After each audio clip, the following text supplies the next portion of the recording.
जय हिंद दोस्तों। Sandeep GSF YouTube channel पर आप सभी का हार्दिक स्वागत है।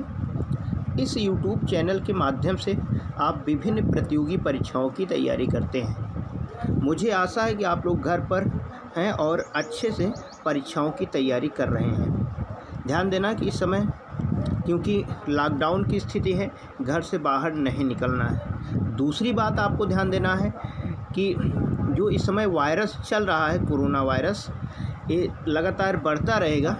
आने वाले समय में भले ही ये वायरस ज़्यादातर लोगों तक पहुंचेगा, भले ही आने वाले समय में एक सामान्य बीमारी की तरह ये भी हो जाएगा। अभी आपको यानी जैसे एक एड्स वायरस HIV वायरस है, HIV की तरह इसका भी एक बचाव ही उपचार है। सभी परीक्षाओं की तैयारी में आपका बहुत प्रयास होना चाहिए कि हम परीक्षाओं में सफल हों। कहते हैं कि नो पेन नो गेन, बिना सेवा के मेवा नहीं मिलता। For getting something you will have to loss something, यानी कुछ पाने के लिए आपको कुछ खोना पड़ेगा। अभी आप परिश्रम करें, मेहनत करें, अच्छे से पढ़ाई करें। हम इस वीडियो के माध्यम से आज से शुरू कर रहे हैं पॉलिटी यानी कॉन्स्टिट्यूशन के बारे में, संविधान के बारे में। जो ऐसे प्रश्न जो विगत परीक्षाओं में पूछे गए हैं, ऐसे प्रश्नों पर ही हम लोग चर्चा करेंगे और उसका एक्सप्लेन सहित चर्चा करेंगे। देखते हैं तो पहला जो प्रश्न है हमारा, पहला प्रश्न है कि निम्नलिखित में से किस अधिनियम के अंतर्गत भारतीय विधान परिषद को बजट पर बहस करने की शक्ति प्राप्त हुई थी। पहला प्रश्न है। ध्यान देना कि आप लोग इसको जो लोग देख रहे हैं, जो वीडियो देख रहे हैं, वो लोग आंसर सुनने से पहले एक बार वीडियो को रोककर उसको देखें और अपने मन में एक ऑप्शन को क्लिक करें और फिर उसके बाद आपको ये लगेगा कि मेरा कितना प्रश्न सही हो रहा है। तो पहले में आप जानते हो कि भारत परिषद अधिनियम 1892 बी इसमें सही है।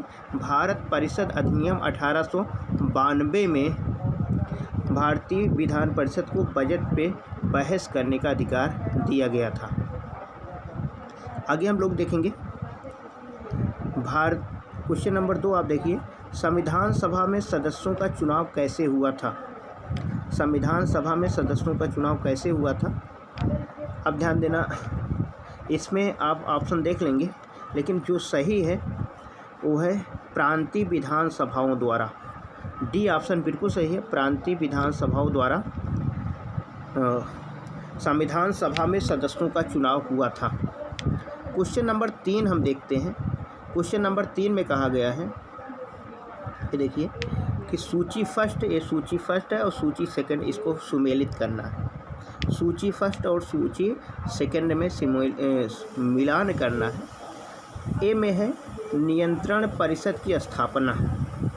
नियंत्रण परिषद की स्थापना, ध्यान देना, नियंत्रण परिषद की स्थापना पिट्स का भारतीय अधिनियम 1784 में हुआ था।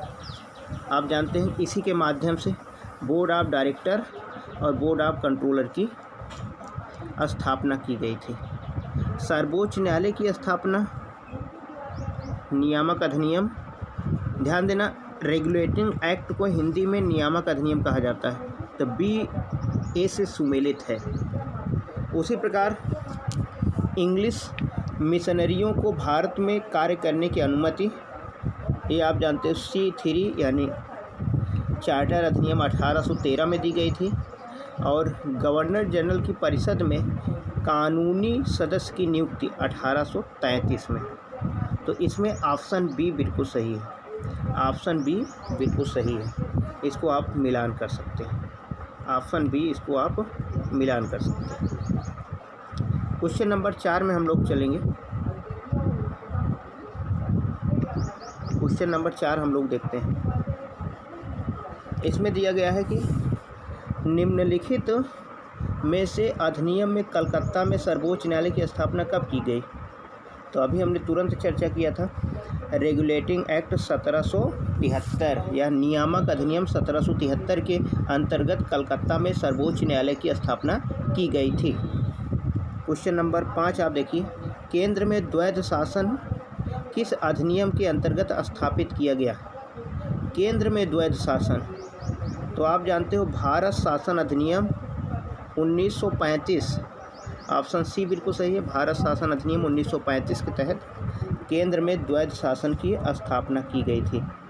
और राज्यों में अगर पूछा जाए तो भारत शासन अधिनियम 1919 आपको बताना है। 1919 ये प्रांतों में हुआ था और केंद्र में द्वैध शासन भारत शासन अधिनियम 1935 में हुआ था।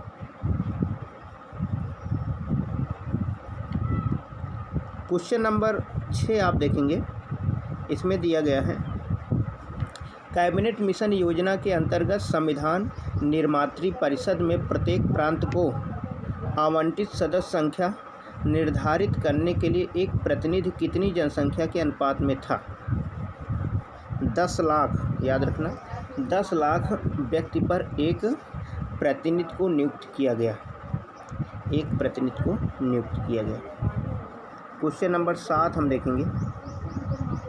क्वेश्चन नंबर 7 आप देखिए, कहा गया है कि एक निर्वाचित संविधान सभा द्वारा सर्वप्रथम भारत के संविधान का निर्माण करने का प्रस्ताव किया गया था।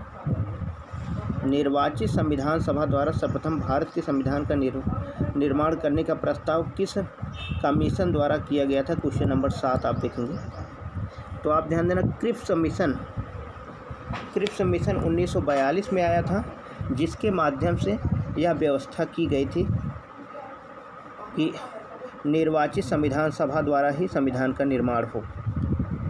क्रिप्स मिशन आप जानते हो 1942 में, और ये भी आप जानते हो कि 1942 में जो क्रिप्स मिशन आया था, इसको महात्मा गांधी ने पोस्ट डेटेड चेक कहा और जवाहरलाल नेहरू ने टूटते हुए बैंक का पोस्ट डेटेड चेक कहकर संबोधित किया था। क्वेश्चन नंबर 8 आप देखेंगे, दिया गया है कि भारत में उपनिवेशी शासन के संदर्भ में 1883 में इल्बर्ट बिल का उद्देश्य क्या था? इल्बर्ट बिल क्यों आया था? तो ध्यान देना, इल्बर्ट बिल आने का मुख्य उद्देश्य था ऑप्शन नंबर ए, जहां तक अदालतों की दांडिक अधिकारिता का संबंध था, भारतीय तथा यूरोपीय लोगों को बराबरी पर रखना। यानी जो दंड प्रक्रिया थी, इसमें भारतीयों को और यूरोपियों को बराबरी पर रखने के लिए ही 1883 में इल्बर्ट बिल लाया गया। कई बार प्रश्न पूछा जाता है, इसको आपको याद रखना है। क्वेश्चन नंबर 9 आप देखेंगे। क्वेश्चन नंबर 9 में कहा गया है कि राष्ट्रपति के अध्यादेश निर्गत करने की शक्ति प्रेरित है।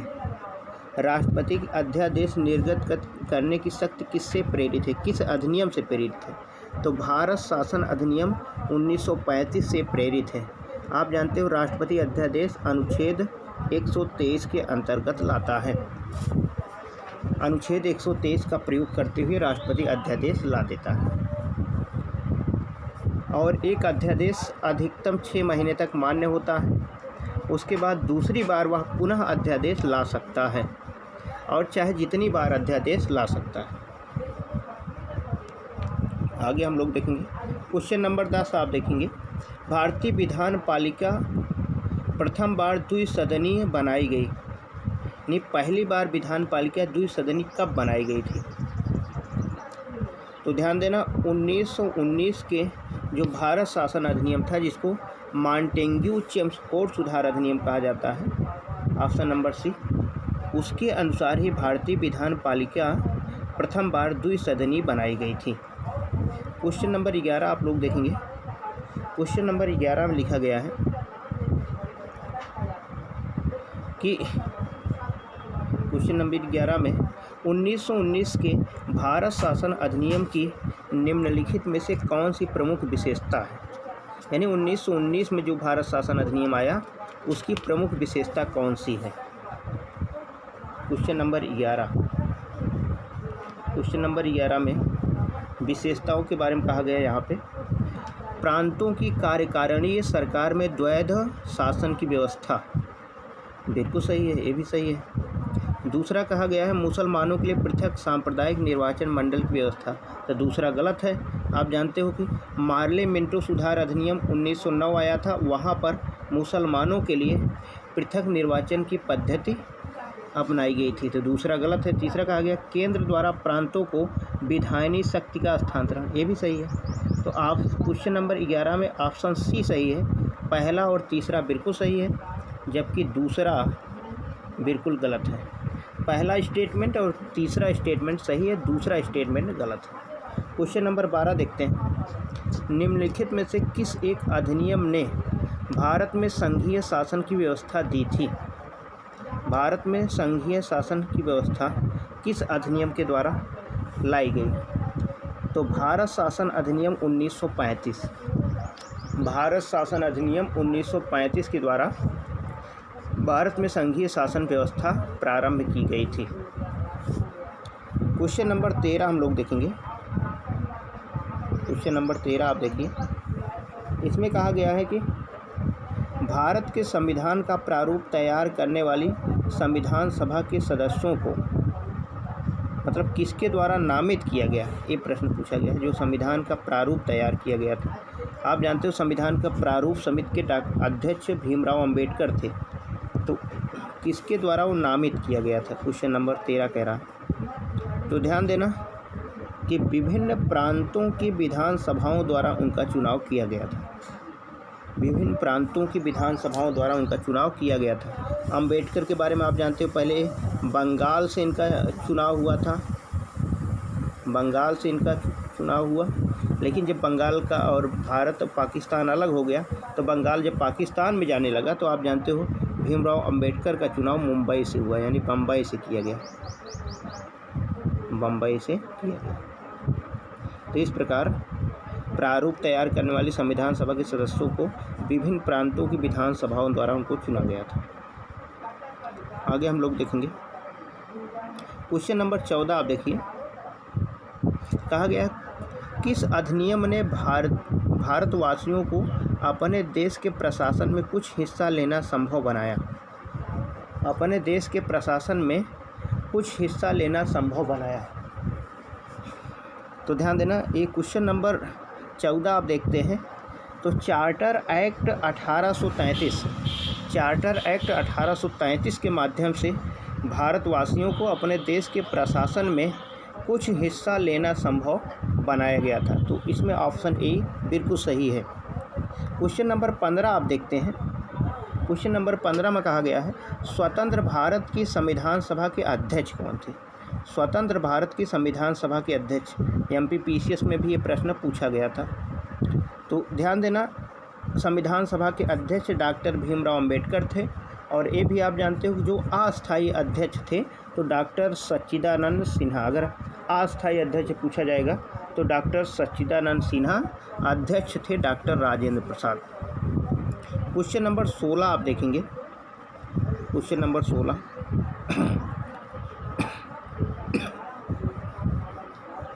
क्वेश्चन नंबर 16 दिया गया है 1946 में निर्मित अंतरिम सरकार में कार्यपालक परिषद के उपसभापति कौन थे? 1946 में जो अंतरिम सरकार बनी थी उसके उपसभापति कौन थे? क्वेश्चन नंबर 16 कह रहा है। तो ध्यान देना, उपसभापति जवाहरलाल नेहरू थे।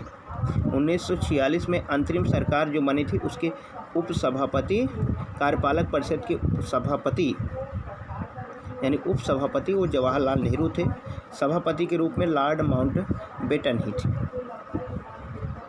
आगे हम लोग देखते हैं क्वेश्चन नंबर 17 आप देखेंगे, क्वेश्चन नंबर 17 आप देखिए, संविधान सभा के चुने हुए अस्थायी अध्यक्ष कौन थे? वही प्रश्न दूसरी बार रिपीट हुआ। तो ध्यान देना, डॉक्टर राजेंद्र प्रसाद संविधान सभा के अस्थायी अध्यक्ष थे। क्वेश्चन नंबर 18 हम देखेंगे, अखिल भारतीय महासंघ स्थापित करने का प्रावधान शामिल किया गया था। अखिल भारतीय महासंघ स्थापित करने का प्रावधान किस अधिनियम के द्वारा शामिल करने का प्रावधान किस अधिनियम के द्वारा किया गया? क्वेश्चन नंबर 18 आप देखेंगे। तो भारत शासन अधिनियम 1935 में ही आप जानते हो केंद्र में द्वैध शासन की व्यवस्था की गई थी, और भारत में संघीय व्यवस्था लाने का जो श्रेय है वो इसी अधिनियम में है, भारत शासन अधिनियम 1935। इसके बारे में जो प्रश्न बनता है, भारतीय संविधान का सबसे बड़ा स्रोत आप जानते हो भारत शासन अधिनियम 1935 ही था। क्वेश्चन नंबर 19 आप देखिए। क्वेश्चन नंबर 19 में कहा गया है कि भारत की संविधान निर्मात्री सभा के अध्यक्ष कौन थे। बहुत इंपॉर्टेंट प्रश्न है। संविधान निर्मात्री सभा के अध्यक्ष कौन थे, तो तब भी आप बताएंगे, ध्यान देना, डॉक्टर राजेंद्र प्रसाद। डॉक्टर राजेंद्र प्रसाद, यहाँ कंफ्यूज नहीं होना है, डॉक्टर भीमराव अम्बेडकर। डॉक्टर भीमराव अम्बेडकर ये प्रारूप समिति के अध्यक्ष थे, प्रारूप समिति के अध्यक्ष थे। क्वेश्चन नंबर अगला हम लोग देखेंगे, क्वेश्चन नंबर हम देखेंगे 20। क्वेश्चन नंबर 20 देखें। इसमें कहा गया है कि भारत के लिए संविधान की रचना हेतु संविधान सभा का विचार निम्नलिखित में सर्वप्रथम किसने प्रस्तुत किया। यानी भारत के लिए संविधान की रचना हेतु संविधान सभा का विचार, मतलब किसने कहा कि संविधान सभा तैयार होनी चाहिए। क्वेश्चन नंबर 20 में तो ध्यान देना, स्वराज पार्टी 1934 में पहली बार मांग की गई थी कि संविधान के निर्माण के लिए एक संविधान सभा बननी चाहिए। स्वराज पार्टी 1934, ऑप्शन ए बिल्कुल सही है। क्वेश्चन नंबर आप देख रहे हैं 21। निम्नलिखित में से कौन कौन से कथन संविधान सभा के विषय में नहीं है। निम्नलिखित में कौन कौन से कथन संविधान सभा के विषय में नहीं है। क्वेश्चन नंबर 21 तो ध्यान देना, दिया गया है आप कथन नंबर 1 दिया गया है, वह वयस्क मताधिकार पर आधारित नहीं थी। नंबर 2 दिया गया है, वह प्रत्यक्ष निर्वाचन का परिणाम थी। नंबर 3 दिया गया है, वह बहुदलीय निकाय थी। और नंबर 4 दिया गया है, उसने अनेक समितियों के माध्यम से कार्य किया, अनेक समितियों के माध्यम से कार्य किया। तो ध्यान देना, कथन में संविधान सभा के विषय में कौन गलत है, तो आप देख रहे हैं तीसरा और चौथा बिल्कुल सही है। तीसरे में कहा गया बहुदलीय निकाय थी, यानी कई दल थे, कांग्रेस भी थी और मुस्लिम लीग भी थी और दल थे, ठीक है। चौथा भी कहा गया है कि उसने अनेक समितियों के माध्यम से कार्य किया, ये भी सही है। लेकिन पहला और दूसरा आप देखिए, पहला कहा गया वयस्क मताधिकार पर आधारित नहीं थी, तो ये गलत है। दूसरा कहा गया है कि प्रत्यक्ष निर्वाचन परिणाम था, तो प्रत्यक्ष निर्वाचन प्रणाली भी नहीं थी, तो पहला और दूसरा गलत है। तो पहला कहा गया है कौन कौन से कथन गलत है, तो पहला दूसरा, यानी ऑप्शन ए बिल्कुल सही है, ऑप्शन ए बिल्कुल सही है। क्वेश्चन नंबर हम देखेंगे 22। क्वेश्चन नंबर 22 में आप देखेंगे, कहा गया है कि बेबेल कथन दिया गया है, बेबेल योजना के अनुसार कार्यकारी परिषद में हिंदू और मुस्लिम सदस्यों की संख्या समान होती थी। बेबेल योजना के अनुसार कार्यकारी परिषद में हिंदू और मुस्लिम सदस्यों की संख्या समान होती थी। और कारण दिया गया है, बेबेल का विचार था कि ऐसी व्यवस्था से भारत का बंटवारा बच जाता। क्वेश्चन नंबर 22 तो ध्यान देना, सी बिल्कुल सही है, सी कथन तो सही है लेकिन कारण बिल्कुल गलत है। बेबेल का विचार था ऐसी व्यवस्था से भारत का निर्वाचन बच जाता। अंग्रेज कभी चाहते ही नहीं थे कि भारत का बंटवारा ना हो, तो खुद ही चाहते थे कि भारत का बंटवारा हो। क्वेश्चन नंबर 23 आप देखेंगे। क्वेश्चन नंबर 23 में भारतीय संविधान सभा की स्थापना की गई थी। संविधान सभा की स्थापना कब की गई थी, तो ध्यान देना 9 दिसंबर 1946 को संविधान सभा की स्थापना की गई थी और पहली बैठक हुई थी 9 दिसंबर 1946 को। सच्चिदानंद सिन्हा इसके पहले अस्थायी अध्यक्ष थे और 11 दिसंबर 1946 को डॉक्टर राजेंद्र प्रसाद अस्थायी अध्यक्ष बने। क्वेश्चन नंबर 24 देखिए, भारतीय संविधान को बनाने हेतु संविधान सभा की कुल कितने अधिवेशन हुए थे, कितने अधिवेशन हुए, तो कुल 12 अधिवेशन हुए थे। तो क्वेश्चन नंबर 24 में सी सही है, 12 अधिवेशन हुए थे। क्वेश्चन नंबर 25 हम देखेंगे। 25 में कहा गया है कि संविधान सभा में वयस्क मताधिकार को 15 वर्ष के लिए स्थापित करने की बात किसने कही थी। यानी वयस्क मताधिकार यानी 15 वर्ष निर्धारित किसने मांग की थी। क्वेश्चन नंबर 25 हम देखेंगे।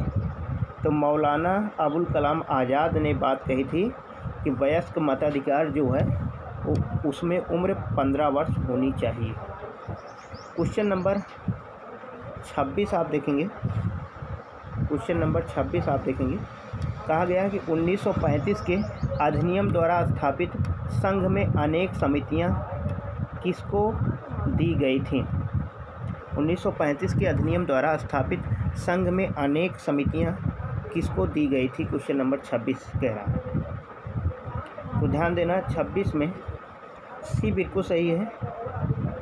जो अवशेष शक्तियाँ थीं, क्वेश्चन है 1935 के अधिनियम द्वारा स्थापित संघ में अवशेष शक्तियाँ, यानी जो अवशेष शक्तियाँ थी, ऐसे कानून जो किसी में यानी जिसको अवशिष्ट शक्तियाँ कहा जाता है वो गवर्नर जनरल में निहित थी। मतलब एक तो आप जानते हो संघ सूची थी, एक राज्य सूची थी, एक समवर्ती सूची थी। संघ सूची में केंद्र सरकार कानून बनाने का अधिकार रखता था, राज्य सूची में प्रांतों के द्वारा कानून बनाया जाता था, समवर्ती सूची में दोनों बना सकते थे। लेकिन कोई ऐसे बहुत सारे ऐसे कानून थे जो बने जिसका कहीं पर उल्लेख ही नहीं किया गया था, उसको अवशिष्ट शक्तियाँ कहा जाता है। उसको गवर्नर जनरल को दिया गया था कि कोई नया कानून जो इसमें निहित नहीं है उस पर कानून कौन बनाएगा, गवर्नर जनरल। क्वेश्चन नंबर 27 आप बताएंगे। क्वेश्चन नंबर 27 में क्या कहा गया है कि निम्नलिखित में से संविधान सभा की संघ संविधान समिति का अध्यक्ष कौन था। संघ संविधान सभा का अध्यक्ष, तो ध्यान देना संघ संविधान सभा का अध्यक्ष जवाहरलाल नेहरू थे। जवाहरलाल नेहरू थे। क्वेश्चन नंबर 28 आप देखेंगे। कहा गया है कि 1935 के अधिनियम के तहत कराए गए विधानसभा चुनाव में किस राज्य में कांग्रेस ने पूर्ण बहुमत नहीं प्राप्त किया। तो किस राज्य में, इस यानी निम्नलिखित राज्यों में किस राज्य में कांग्रेस ने पूर्ण बहुमत प्राप्त नहीं किया था। Question number 28। तो ध्यान देना बंगाल में, क्योंकि मुस्लिम लीग का ज़्यादा प्रभुत्व था तो मुस्लिम लीग वहाँ पर जीती थी, यानी कांग्रेस को पूर्ण बहुमत प्राप्त नहीं हुआ था। Question number 29। क्वेश्चन नंबर 29 में देखिए, भारतीय संविधान को संविधान सभा द्वारा अंगीकृत किया गया, यानी संविधान को संविधान सभा द्वारा अंगीकृत कब किया गया।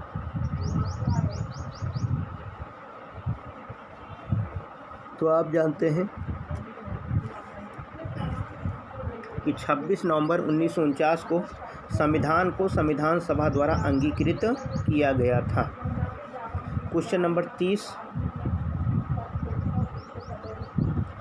निम्नांकित में से कौन सा एक भारत शासन अधिनियम 1935 में स्वीकार किया हुआ महत्वपूर्ण और अस्थायी अवयव नहीं है।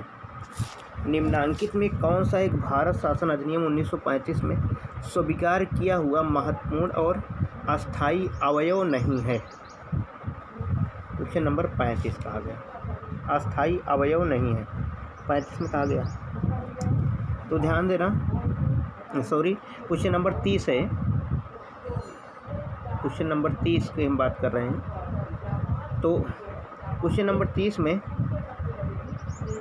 निम्नलिखित कौन सा एक भारत शासन अधिनियम, तो देश के लिए लिखित संविधान, मतलब देश के लिए लिखित संविधान, इसका उल्लेख भारत शासन अधिनियम 1935 में नहीं किया गया। क्वेश्चन नंबर 31 हम लोग देखेंगे। क्वेश्चन नंबर 31 आप देखिए, भारत का संविधान पूर्ण रूप से कब तैयार हुआ। भारत का संविधान पूर्ण रूप से कब तैयार हुआ, 31 आप देखेंगे। तो आप जानते हो 26 नवंबर 1949, 26 नवंबर 1949 को भारत का संविधान पूर्ण रूप से तैयार हो गया था। क्वेश्चन नंबर 32, भारतीय संविधान कब लागू हुआ था। भारतीय संविधान कब लागू किया गया था। तो ध्यान देना 26 जनवरी 1950 को भारतीय संविधान लागू किया गया था। 26 जनवरी 1950 को भारतीय संविधान लागू किया गया था।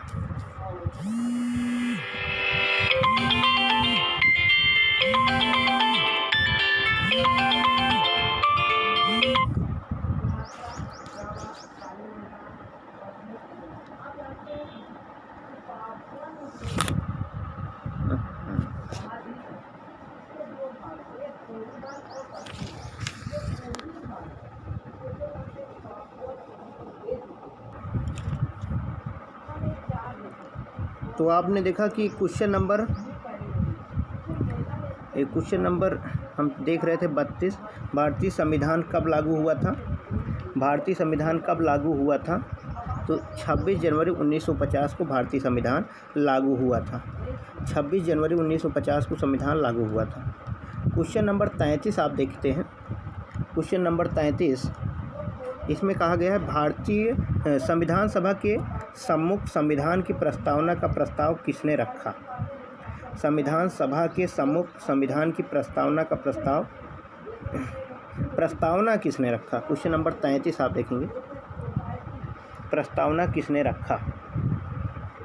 तो ध्यान देना कि जवाहरलाल नेहरू ने 13 दिसंबर, याद रखना, 13 दिसंबर 1946 को जवाहरलाल नेहरू ने संविधान की प्रस्तावना का प्रस्ताव रखा। संविधान की प्रस्तावना का प्रस्ताव रखा और 22 जनवरी 1947 को प्रस्तावना स्वीकार कर ली गई थी। क्वेश्चन नंबर आगे हम लोग देखेंगे।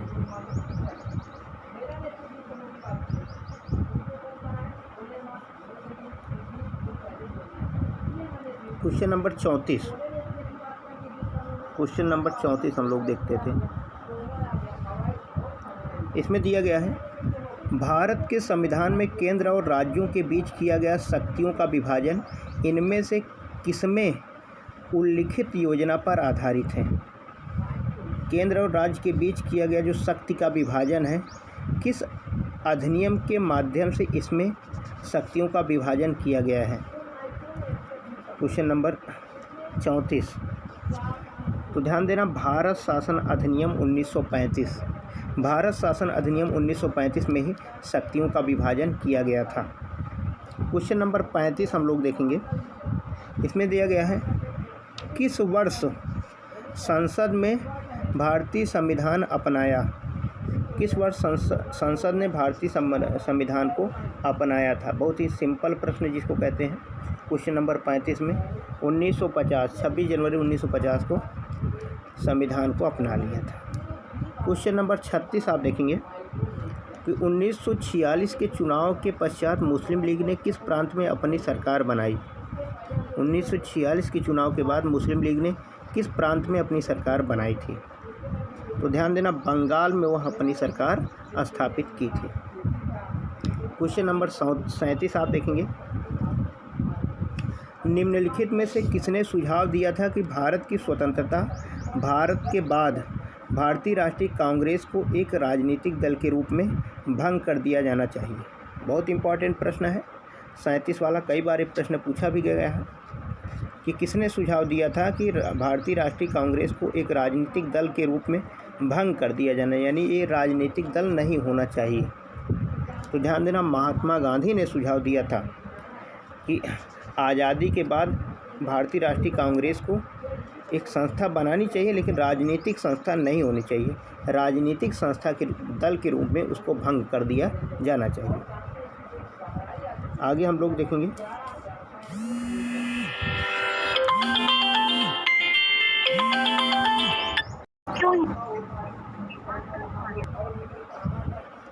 क्वेश्चन नंबर 38 हम देखेंगे, निम्नलिखित कथनों पर विचार कीजिए। तृतीय गोलमेज सम्मेलन के विचार विमर्श की परिणति भारत सरकार अधिनियम 1935 के पारित होने के रूप में हुई। भारत सरकार अधिनियम 1935 ने ब्रिटिश भारत के सूबों और भारतीय रियासतों के एक संघ पर आधारित ऑल इंडिया फेडरेशन के गठन का उपबंध किया। इसमें कथन में कह रहा है कौन सा कथन सही है, कौन कौन से कथन जो सही है। ध्यान देना, दोनों कथन सही है। ऑप्शन सी सही है कि तृतीय गोलमेज सम्मेलन जो 1900, ध्यान देना, पहला गोलमेज सम्मेलन 1930 में हुआ था, दूसरा 31 में हुआ था और तीसरा 32 में हुआ था। तृतीय गोलमेज सम्मेलन के बाद क्या नीति बनाई गई उसको ला के 1935 में दिखाया गया, ये भी सही है। और भारत शासन अधिनियम 1935 ने ब्रिटिश भारत के सूबों और भारतीय रियासतों के एक संघ पर आधारित ऑल इंडिया फेडरेशन के गठन का उपबंध किया। ये भी सही है, तो दोनों कथन बिल्कुल सही है। क्वेश्चन नंबर 39 में हम लोग चलेंगे। क्वेश्चन नंबर 39 कहा गया है कि निम्नलिखित कथनों पर विचार कीजिए।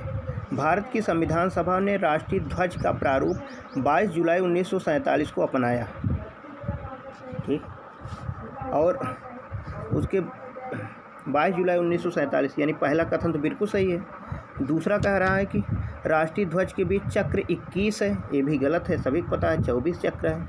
राष्ट्रीय ध्वज की चौड़ाई लंबाई का अनुपात 3:4, ये भी गलत है।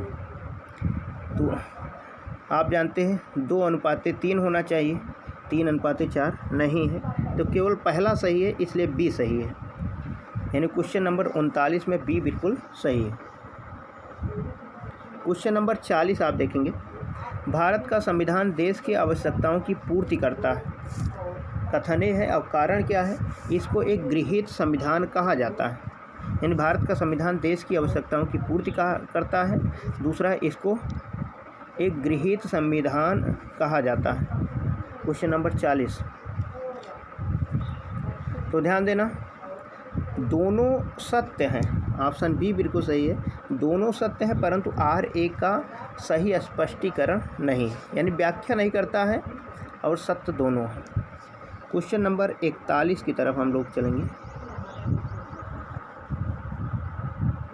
क्वेश्चन नंबर 41 में कहा गया है कि डॉक्टर भीमराव अंबेडकर की अध्यक्षता में संविधान सभा की प्रारूप समिति में कितने अन्य सदस्य थे। तो अंबेडकर को लेकर आप 7 थे, तो अंबेडकर को छोड़कर अन्य पूछ रहा तो 6 सदस्य थे, यानी 41 में बी बिल्कुल सही है। क्वेश्चन नंबर 42 आप देखेंगे। भारतीय संविधान की प्रारूप समिति का अध्यक्ष कौन था।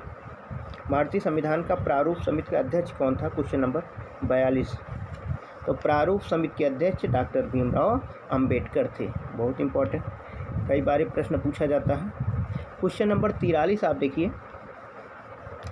1937 के चुनाव के पश्चात यूपी में गठित मंत्रिमंडल में किसको वित्त विभाग दिया गया था। 1937 के चुनाव के पश्चात यूपी में गठित मंत्रिमंडल में किसको वित्त विभाग दिया गया था। तो क्वेश्चन नंबर 43 में आप देखेंगे, तो रफ़ी अहमद किदवई 1937 में जो चुनाव हुआ था, तो उत्तर प्रदेश मंत्रिमंडल में वित्त मंत्री थे रफ़ी अहमद किदवई, इसको याद रखना है आपको, रफ़ी अहमद किदवई। क्वेश्चन नंबर 44, संविधान सभा ने डॉक्टर भीमराव अंबेडकर की अध्यक्षता में प्रारूप समिति का गठन कब किया। प्रारूप समिति का गठन कब किया गया था। क्वेश्चन नंबर 44 आप देख रहे हैं, तो ध्यान दे रहा हूँ 29 अगस्त 1947, ऑप्शन नंबर डी सही है। 29 अगस्त 1947 को प्रारूप समिति का गठन किया गया। क्वेश्चन नंबर 45, भारतीय संविधान के निर्माण के समय संवैधानिक सलाहकार कौन था। संवैधानिक सलाहकार कौन था। क्वेश्चन नंबर 45, तो BN राव ये भारतीय संविधान के निर्माण के समय संवैधानिक सलाहकार थे। अब आप जानते हैं कि BN राव एक ऐसे व्यक्ति थे जिनके कारण ही डॉक्टर भीमराव अंबेडकर को संविधान सभा में यह दर्जा प्राप्त हुआ है। क्वेश्चन नंबर 46, क्वेश्चन नंबर 46 हम देखेंगे। संविधान सभा के प्रांतीय संविधान समिति का अध्यक्ष कौन था। प्रांतीय संविधान समिति का अध्यक्ष कौन था। क्वेश्चन नंबर 46 कह रहा है, तो ध्यान देना, सरदार वल्लभ भाई पटेल प्रांतीय संविधान समिति के अध्यक्ष थे। क्वेश्चन नंबर 47 आप देखिए, डॉक्टर भीमराव अंबेडकर का जन्म कब और मृत्यु कब हुई। जन्म कब हुआ और मृत्यु कब हुई, तो इसमें ध्यान देना क्वेश्चन नंबर 47 में कि उनका जन्म 1891 ईस्वी में हुआ था और मृत्यु 1956 में हुई थी। जन्म 14 अप्रैल को हुआ था, 14 अप्रैल को जन्म हुआ और 6 दिसंबर को उनकी मृत्यु हुई थी। 6 दिसंबर 1956 को, 14 अप्रैल 1891 में उनको जन्म हुआ। डॉक्टर भीमराव अंबेडकर को मरणोपरांत 1990 में भारत रत्न दिया गया था और ये भारत के पहले विधि मंत्री थे। तो क्वेश्चन नंबर 47 के बाद आते हैं हम क्वेश्चन नंबर 48 में। कहा गया है कि किस वर्ष में जनगण मन को भारत के राष्ट्रगान के रूप में अपनाया गया? जनगण मन को राष्ट्रगान के रूप में कब अपनाया गया? तो ध्यान देना, 24 जनवरी 1950 को अपनाया गया था, यानी 1950 में 24 जनवरी जब संविधान सभा की अंतिम बैठक हुई थी। क्वेश्चन नंबर 49 आप देखिए, संविधान पांडुलेखन समिति का निम्न में से कौन सदस्य नहीं था? इन्हें लिखने में कौन सदस्य नहीं था? 49 में आप देखेंगे तो डॉक्टर भीमराव अंबेडकर ये लिखने में सदस्य नहीं थे। मोहम्मद सादुल्लाह, A.K. अय्यर, K.M. मुंशी, ये सब पांडुलेखन समिति के सदस्य थे। क्वेश्चन नंबर 50 आप देखिए, भारतीय संविधान को अपनाया गया था। भारतीय संविधान को अपनाया गया था यानी किसके द्वारा अपनाया गया? तो संविधान सभा द्वारा अपनाया गया। भारतीय संविधान को संविधान सभा द्वारा 26 नवंबर 1949 को अपनाया गया था। क्वेश्चन नंबर आप देखें अगला 51। कहा गया कि भारत के संविधान के निर्माण में संविधान सभा को कितना समय लगा था? संविधान सभा को कितना समय लगा था? तो आप जानते हो कि 2 वर्ष 11 माह 18 दिन का समय लगा, यानी संविधान बनने में 2 वर्ष 11 माह और 18 दिन का समय लगा हुआ था। क्वेश्चन नंबर 52 आप देखिए 52। क्वेश्चन नंबर 52, इसमें कहा गया है भारत शासन द्वारा राजकीय चिन्ह कब से अंगीकृत किया गया था? राजकीय चिन्ह, स्टेट एम्बलम, कब अंगीकृत किया गया था? Question number 52। तो ध्यान देना, 52 में 26 जनवरी 1950 को राजकीय चिन्ह अंगीकृत किया गया था। क्वेश्चन नंबर 53 आप देखेंगे, संविधान निर्मात्री परिषद की झंडा समिति के अध्यक्ष कौन थे?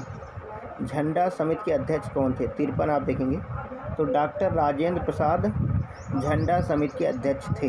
याद रखना, कई किताबों में जे.बी. कृपलानी दिया गया है, वो ठीक नहीं है। ठीक, डॉक्टर राजेंद्र प्रसाद झंडा समिति के अध्यक्ष थे।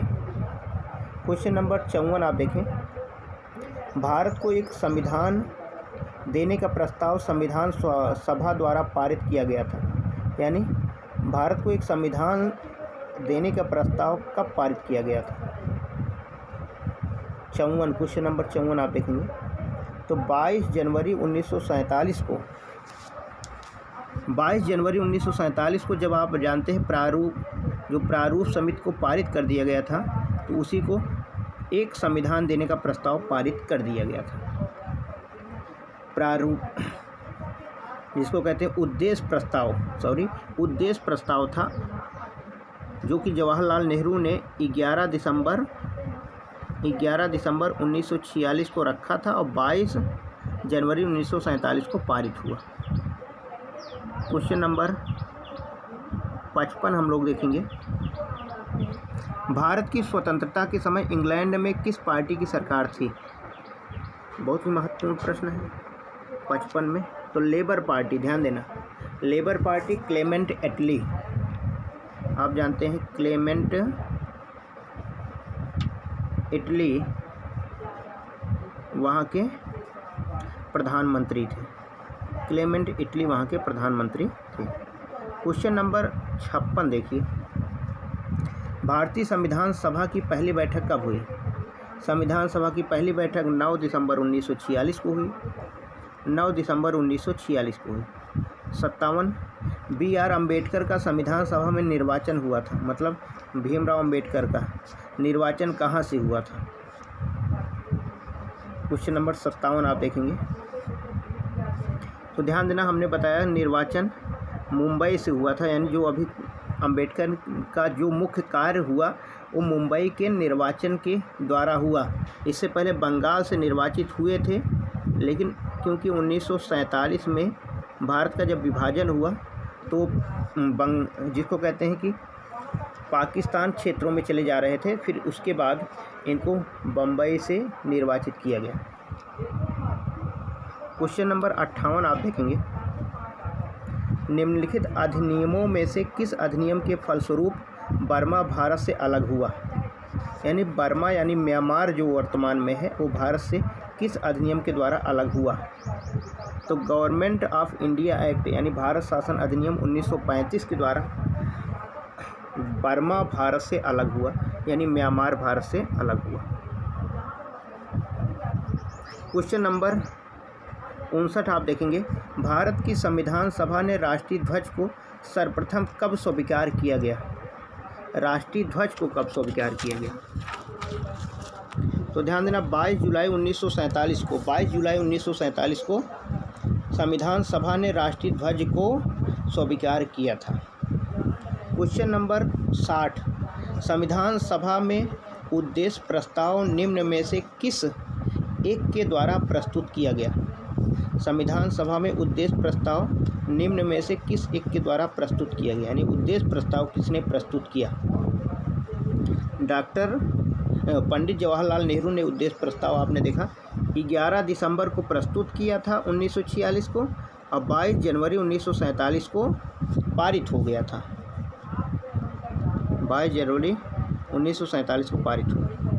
61, भारतीय संविधान को 26 नवंबर 1949 को किसके द्वारा अधिनियमित किया गया? तो किसके द्वारा यानी स्वीकार किया गया था 61 में आप देखेंगे, तो ध्यान देना, ए संविधान सभा द्वारा इसे क्या किया गया? संविधान सभा द्वारा इसे अधिनियमित किया गया था। संविधान सभा द्वारा अधिनियमित किया गया था।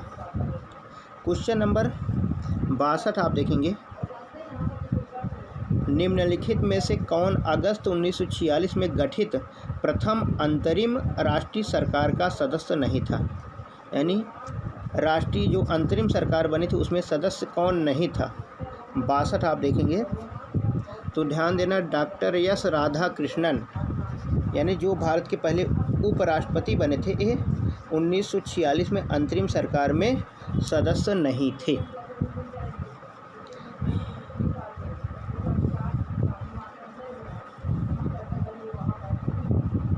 क्वेश्चन नंबर 63 आप देखेंगे, निम्नलिखित में से किस एक अधिनियम द्वारा भारत में संघीय न्यायालय की स्थापना की गई थी? निम्नलिखित में से किस एक अधिनियम द्वारा भारत में संघीय न्यायालय की स्थापना की गई थी? आपको ये बताना है। क्वेश्चन नंबर 63, तो ध्यान देना, संघीय न्यायालय की स्थापना की गई थी, आप जानते हैं इसमें दिया गया है, संघीय न्यायालय की स्थापना 1935 में दी गई थी, 1935 के अधिनियम में, और इसमें ऑप्शन में नहीं, यानी इसमें डी सही है। क्वेश्चन नंबर 64 देखिए, संविधान सभा के संवैधानिक सलाहकार कौन थे? संवैधानिक सलाहकार दूसरी बार आ गया, तो BN राव भारतीय संविधान के संवैधानिक सलाहकार थे। क्वेश्चन नंबर 65, भारत में स्वतंत्रता के पश्चात प्रथम मंत्रिमंडल का कानून मंत्री कौन था? भारत में स्वतंत्रता के पश्चात प्रथम मंत्रिमंडल कानून मंत्री कौन था? 65, ध्यान देना, प्रथम कानून मंत्री भीमराव अंबेडकर थे। First law minister Bhimrao Ambedkar थे।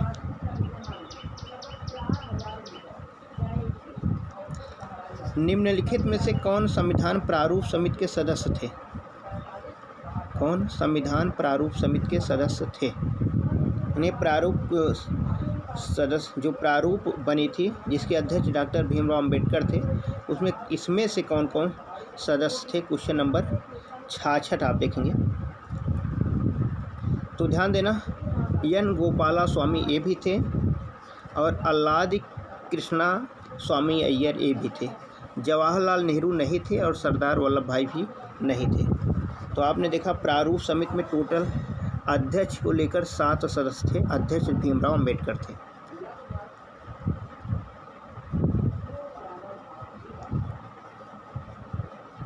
आगे हम लोग देखेंगे क्वेश्चन नंबर 67।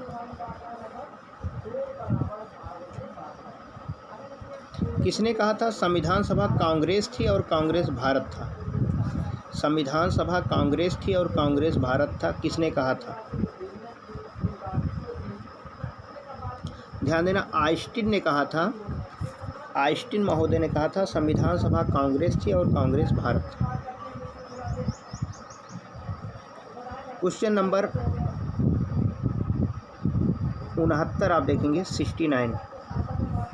निम्नलिखित में से संविधान सभा के बारे में गलत कथन कौन सा है? कौन सा कथन गलत है? पहला है, इसने बड़ी संख्या में समितियों की मदद से काम किया, उनमें से प्रारूप समिति सबसे महत्वपूर्ण थी। तो ये तो सही है। बी में कहा गया अल्पसंख्यक समुदाय जैसे ईसाई, एंग्लो इंडियन और पारसियों को सभी में पर्याप्त प्रतिनिधित्व दिया गया, ये भी ठीक है। इसका निर्वाचन सार्वभौम वयस्क मताधिकार के आधार पर किया गया, तो ये गलत है। क्वेश्चन नंबर 69 में सी सही है। कहा गया कौन सा कथन गलत है, तो सी बिल्कुल गलत है। क्वेश्चन नंबर 70 आप देखिए, इसमें कहा गया है सूची मिलान कीजिए। संविधान सभा के पहले उपाध्यक्ष कौन थे? संविधान सभा के पहले उपाध्यक्ष, तो ध्यान देना एच.सी. मुखर्जी थे, यानी A4। प्रारूप समिति के मूलतः एकमात्र कांग्रेसी सदस्य कौन थे? प्रारूप समिति में कई बार ये प्रश्न पूछा गया, एकमात्र कांग्रेसी सदस्य कौन थे? तो के.एम. मुंशी एकमात्र कांग्रेसी सदस्य थे। अगला है राजस्थान की रियासतों का प्रतिनिधित्व करने वाला संविधान सभा का सदस्य।